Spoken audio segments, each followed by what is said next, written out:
లూకాసు వార్త 11వ అధ్యాయము 30వ వచనాన్ని ఒకసారి ఆలకించుదాం. నీనివే వాసులకు యోనా చిహ్నమైనట్లే ఈ తరమునకు మనుష్య కుమారుడు చిహ్నము అగును. ప్రభు అద్భుతాలు స్వస్థతలు చేయుచు దేవుని రాజ్యము గురించి బోధించుచున్నాడు. స్వయముగా యేసు ప్రభువే ఒక గురుతు, ఒక చిహ్నం. ఆయన వ్యక్తి రూపం, ఆయన సాన్నిధ్యమే గొప్ప గురుతు, చిహ్నం. ఆయనే దేవుని గురుతు, చిహ్నం. తండ్రి దేవుని యొక్క దయ, కరుణను యేసు ప్రభువు ఒక గొప్ప చిహ్నంగా ఈ లోకములో వెలసి ఉన్నాడు. యేసు తన బోధనలలో, తన కార్యాలలో ఆ తండ్రి దేవుని యొక్క ప్రేమను మనకు వ్యక్తపరిచారు. ఆయన చేసిన అద్భుతాలలో దానిని ధృవీకరించారు.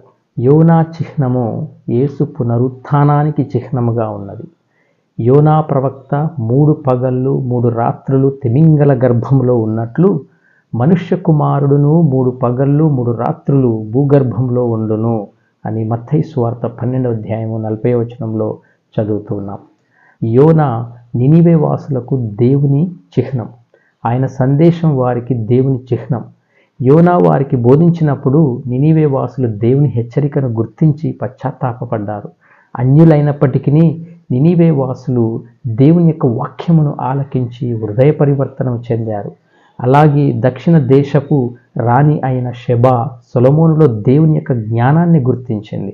మరి యేసు సొలొమోను కంటే అధికుడు, యోనా కంటే గొప్పవాడు. యేసు మన జీవితాల్లో ప్రతిరోజు ప్రతిక్షణం ఎన్నో గొప్ప గొప్ప అద్భుత కార్యాలను చేయుచున్నారు. ఎన్నో సంకేతాలను, చిహ్నాలను, గుర్తులను ఆయన మనకు ఇస్తూ ఉన్నారు.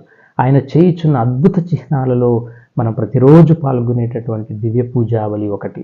పూజలో ద్రాక్ష రసములను తన శరీర రక్తాలుగా వసగి మనల్ని పోషిస్తూ ఉన్నారు, మనల్ని సంరక్షిస్తూ ఉన్నారు.